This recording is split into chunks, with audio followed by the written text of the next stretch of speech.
From performers such as Plácido Domingo to composers such as Astor Piazzolla, the Latin contribution to classical music has been extensive.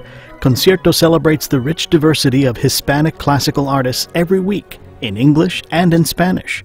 I'm Frank Dominguez. Join me for Concierto. Every Wednesday night at 8 on KSJE Farmington.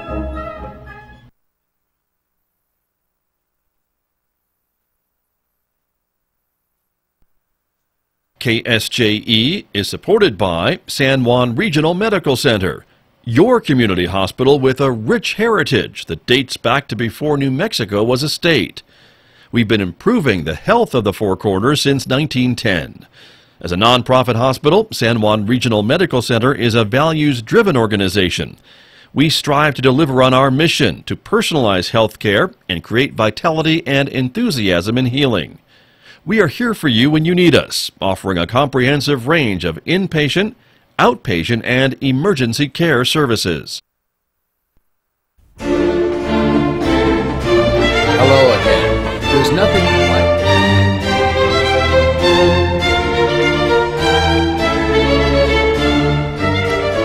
826 KSJE, you're listening to the Scott Michlin Morning Program. I guess this morning from the Aztec School District. We'll talk with them in just a moment.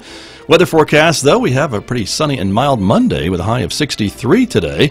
35 overnight with clear skies. Mostly sunny and warmer tomorrow and Wednesday with highs both days 71. 69 on Thursday, 58 on Friday and Saturday.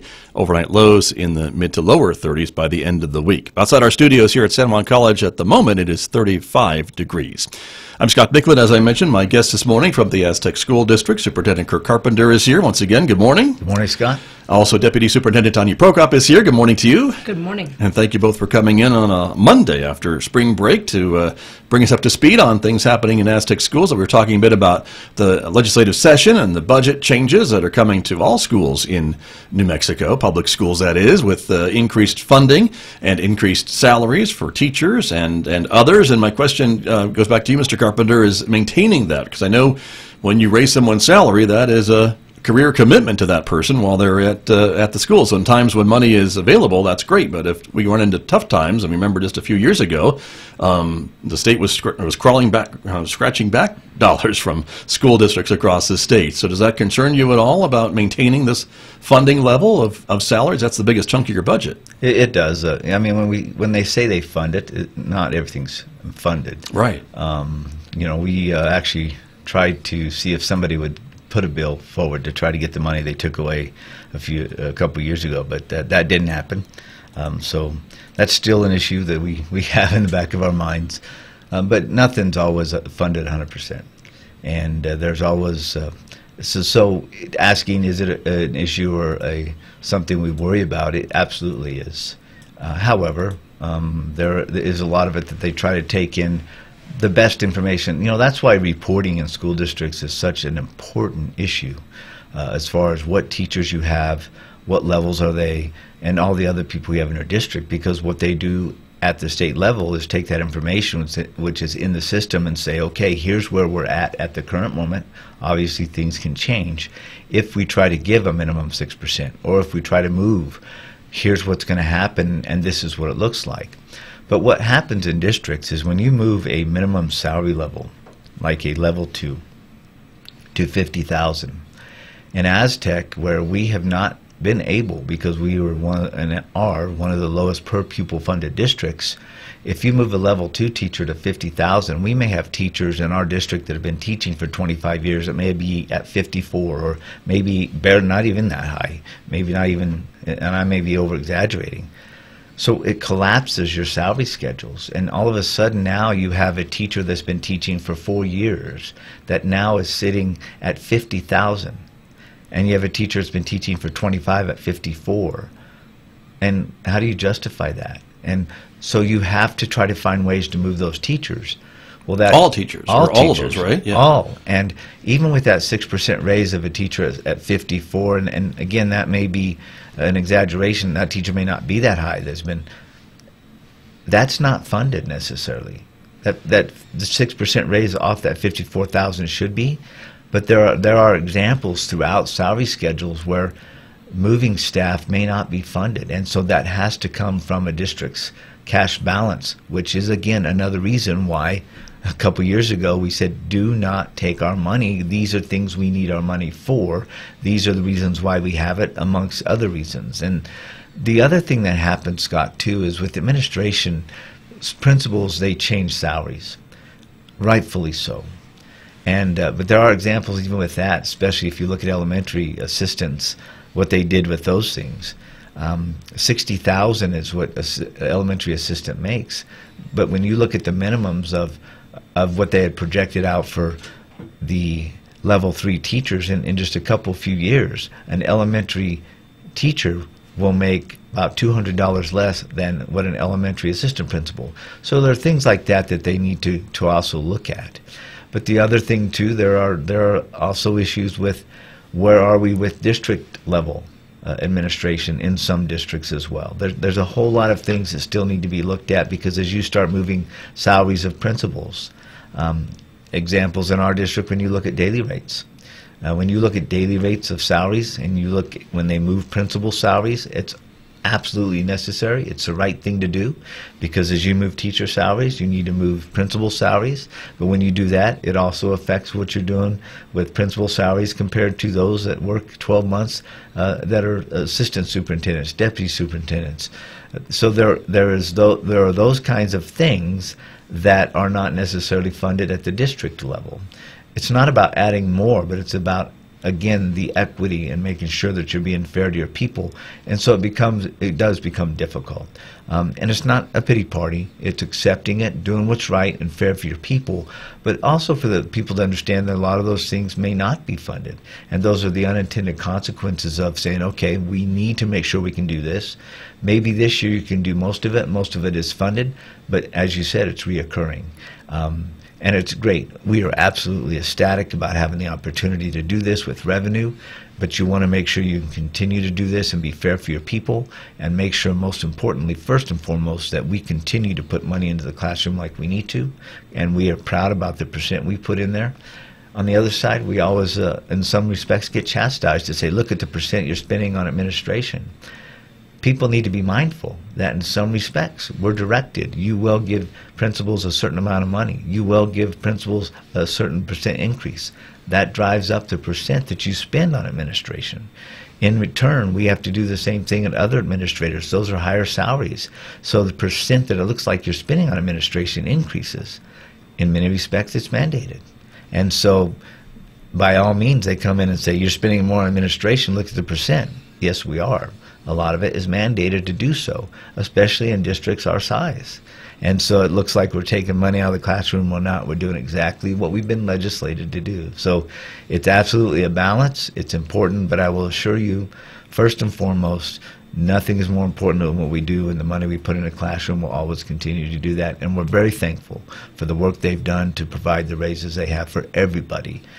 Everybody in our district is going to get a minimum of 6%, and all people deserve that, including what they did with the minimum wage. Sure. And these issues that you talk about, Mr. Carpenter, are not unique to Aztec schools. No, these are things that I would say almost every, if not all, school districts across the state are having to deal with as well when they make these changes, right? Absolutely. And some districts are able to deal with them more, they can deal with them more equitably than we can, just because of where they are on the funding formula, and some even have more difficulties. So, but you know, what we have had to do in some respects is we've had to make changes.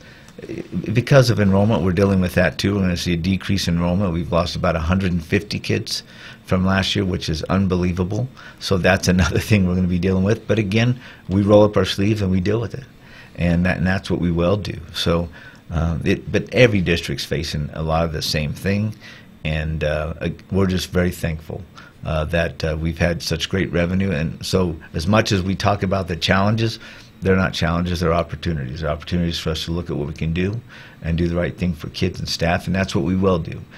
But we do need to understand that with this, it's not all roses. There are some thorns mixed in at how we do this and go forward. But we have great people, and I just kind of roll out the issues and the opportunities, and we have great people that help us get through this. Let me talk about the other issue that's in the news this week, and that is graduation rates. The state announcing quite proudly, and rightfully so, that graduation rates seem to be up all across the board at school districts across the state. Aztec schools, no different. And so your first look at those numbers, Mr. Carpenter, and what do they look like? We're about 78% at Aztec High School. You know, Vista Nueva is always an anomaly. They have sometimes 20 kids graduate, so you get 2 or 3 kids, and that can really change the graduation rate. But we're proud of both schools. You know, and we saw some very good numbers from around the county. I think Farmington High School, for example, 83%. So we always commend what happens up here in the whole county. I think all schools are doing a great job. You know, graduation rates are interesting because things seem to change every year as far as what they look at in some respects. But again, there are so many things that can go into how we even affect our own graduation rates by discipline policies, by what you have as far as resources. You know, and I say that because in Aztec, if we have kids in possession of certain things, we may long-term them. And if we long-term them, that affects our graduation rate because that student is not going to graduate with their same cohort. In other places, they may have resources where they don't long-term, and they send them out and bring them back, and that may not affect a kid's graduation. They may graduate on time. And I only say that to let people know that there are so many things that by a school's own choices, and I'm not saying that's the right thing or wrong thing, but what I'm saying is that by what you have, by available resources, can dictate and change graduation percentages just by what schools have available and what some schools don't have available. And so graduation rates can be changed by, again, resources and by what you have even in discipline policies, because it can change as a kid's past. So that same kid that would normally and supposed to graduate in 4 years doesn't, that counts against the school. Even if they graduate in that 5th year, that you get counted and you get credit for that, but not in the same 4-year cohort. So that in itself could change. And so a 78% graduation rate, you have enough of those students. Who knows where that could be? That could be a 79 or 80%. And I'm not saying that would be the case, but what I am saying is there are so many factors that go into that. Is 78% high enough? Absolutely not. It's not 100. And that's the coach in both of us. That's what we want because that's the business we're in. But there are so many things that go into place. What we will do with the information is like we do with all data. That's a number. What we're going to look at is what's in the other part of that number of 100 that we didn't get to, and why not, and how do we get there? Because unless we're sitting at 100, we're never going to sit back. And even if we are at 100, we're going to make sure that we never move off of that because that's the business we're in, again, the kid business. Sure. Making sure those kids are successful. But your numbers are higher than they have been, correct? Absolutely. From this latest report. And you celebrate the success and say what has helped us be successful and what do we need to do to reach the other part of success and improve. Because that's what we're always trying to do is every day get better. And, you know, it's that old coach again, every day is game day, and it is. And we absolutely will celebrate the success and at both places and in our district. And when I say that, it's not just at the high school. This success starts at pre-K. Now that we have pre-K, because that's what we're doing, is every day they're getting kids ready for graduation. We talk about that throughout the district. It's not just at high school. That's where they start their career. They don't finish a career. They start it when they walk across the stage. But every day we talk about graduation, getting kids ready for graduation. When kids come and present at board meetings, Ms. Prokop, as soon as they're done, gives every kid a pin or an Aztec Strong actual pin that they put on their shirt. But she tells them, we're getting you ready for graduation. You'll accept with your left, shake hands with your right, because that's what we preach to them, is about graduation in our district. That's exciting. And Tanya Prokop, let me ask you a little bit about graduation rates. It's something the state has been working on and kind of focusing on for the last couple of years, if not longer, in my recollection. But is this something, again, that's important to see that number get even higher, closer to that magic 100%? Absolutely. I mean, it's still sad to me that even as our graduation rates are improving, they're still not 100%. That's just this. It just doesn't make sense in my brain. But we continue that journey. And we continue to look at what's working and how can we copy that, not just at the high school, but throughout. The way that Kirk just talked about, you know, that's what the business that we're in just reminds me of the story that we've shared many times when President Kennedy toured NASA and asked a janitor, so what's your job here?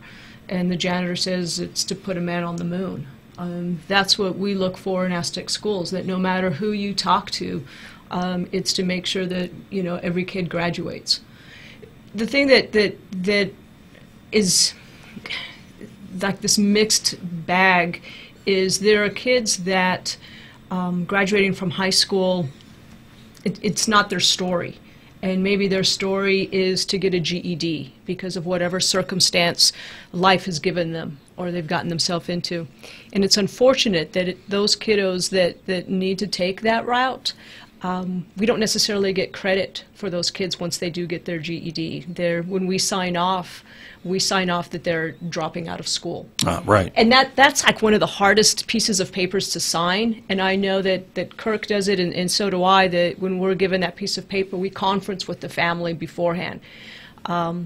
I know in my personal life, I've got a niece and a nephew that they went the GED route, and they're both very successful. And so I share those stories because I don't want it to be like this death sentence. But unfortunately, we don't get credit for those kiddos, and that's kind of a shame because we are honoring that everybody's different and has different needs and is unique. So it'd be nice to be able to track that number to see if that could ever change in the future. That if those kiddos that do need to go through a GED route, that their home district would get credit for that. Right. Interesting. It wouldn't be March unless I asked you about testing, because that seems to be a annual event, which it is across the state and districts across the state. This is the first year without the PARCC test for all of your students, and it's a different test. And so you've seen it, what it looks like. It is PARCC-like, but different, and it'll be different again next year as the state adopts a new assessment to find out how well students are doing at schools across the state. It is, and it's very much PARCC-like. In fact, I venture to say it's PARCC without the emblem on it. It's New Mexico's version, and it is going to be different. And it's going to be different with educators' brand on it, because educators are going to be responsible for making the assessment. There'll be groups that are already looking at forming those groups. Communication's been sent out, and those groups will be responsible for designing what the assessments look like and what the actual program looks like.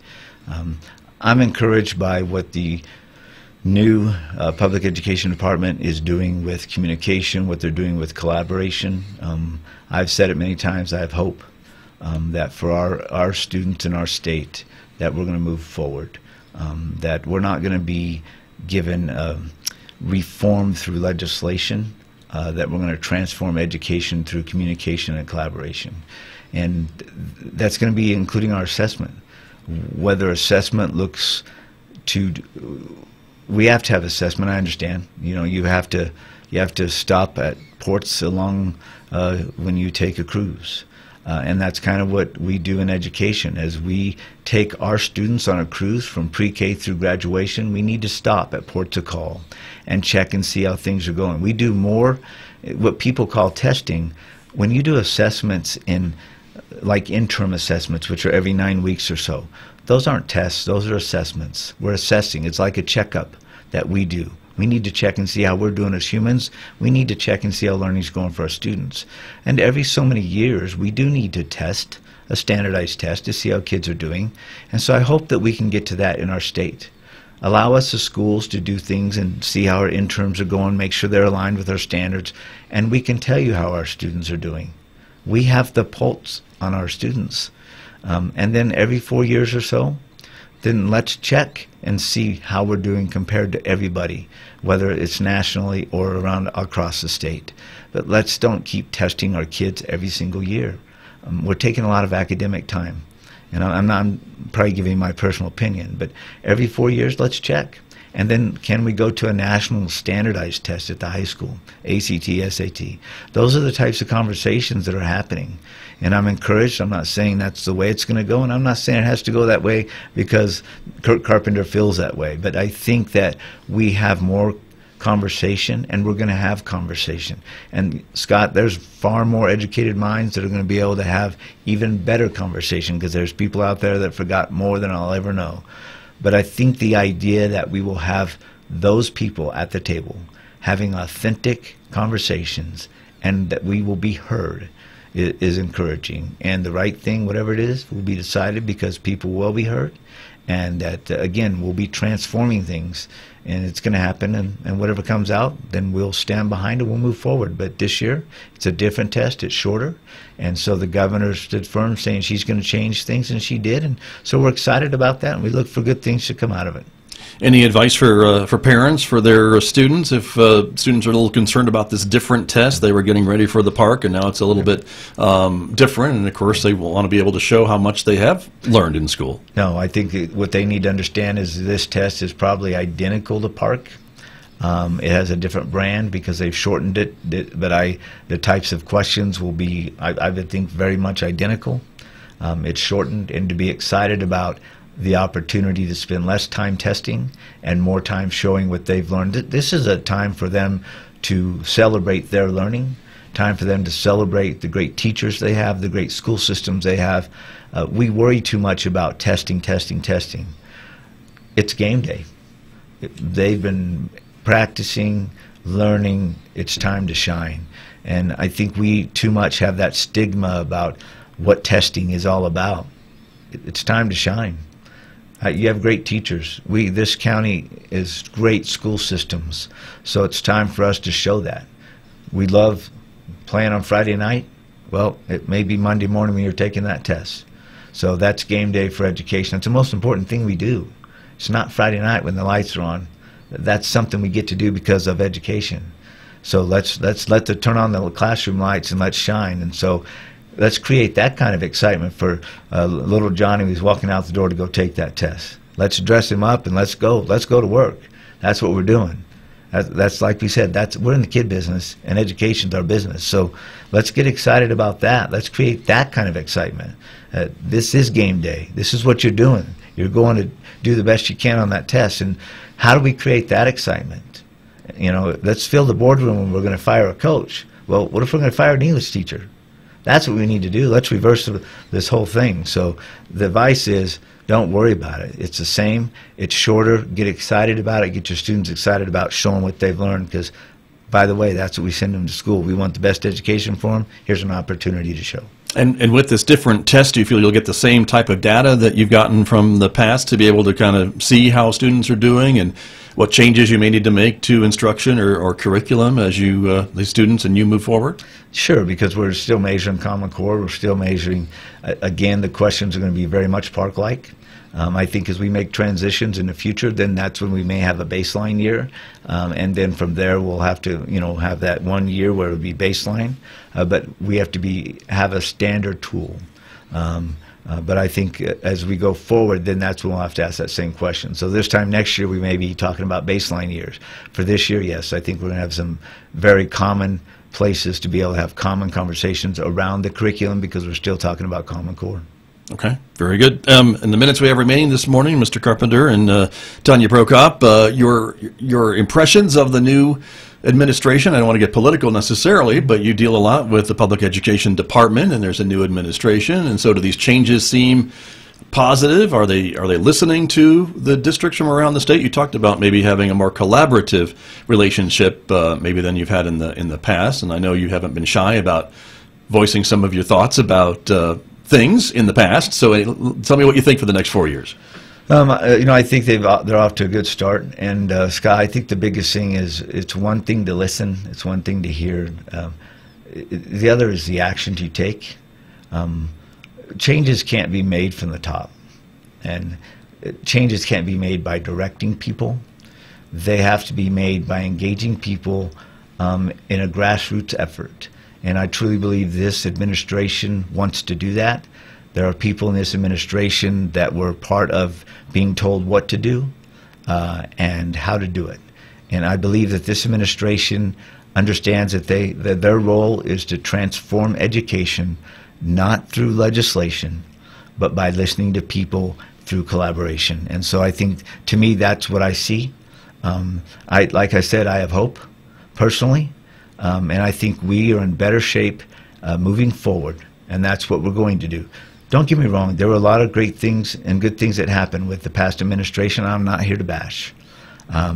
But we are going, I believe, to be listened to and have input on how we move our state forward in education. And this administration will listen, and I think they'll allow us to help with what needs to happen in education moving forward. And when I say we, everybody, because it's not about superintendents. It's about the people in the trenches every day, our teachers and other staff that work with our kids. That's where it needs to come from. They're the ones doing it. Let's listen to them. Tanya Prokop, any thoughts from you on the next 4 years? Look into your crystal ball. Wow, between paying my bills with sunshine and now a crystal ball. Right. I'm really inspired. I'm inspired because the leadership at the public education department all have education backgrounds. And so that's really exciting for me, that we can all speak a common language, that we've been in similar trenches together in the past. And so that's very inspiring for me. And I know that the Secretary of Education has worked really hard with groups like Educators Rising. We have one of those groups up at Aztec High School who, we're taking kiddos who at the high school age are already thinking about being educators and grooming them in a way and fostering that. And so to know that the current secretary is big on that organization and has roots in public education, it's exciting for me. So I'm really looking forward to speaking the same language with folks that have been on a similar journey that many of us have. Very good. All right. And with that, we are out of time, everybody. So thank you both for coming in this morning. Thank you for having us. Scott. You bet. Always great to visit with all of you about Aztec schools and education in our state and what we can be looking forward to. So we'll look forward to seeing you again next month. We'll be here. All right. Thank you very much. My guests from Aztec Schools, Superintendent Kirk Carpenter, Deputy Superintendent Tanya Prokop, here with me on KSJE. Back with more in just a moment, everybody. The time right now is 8:51.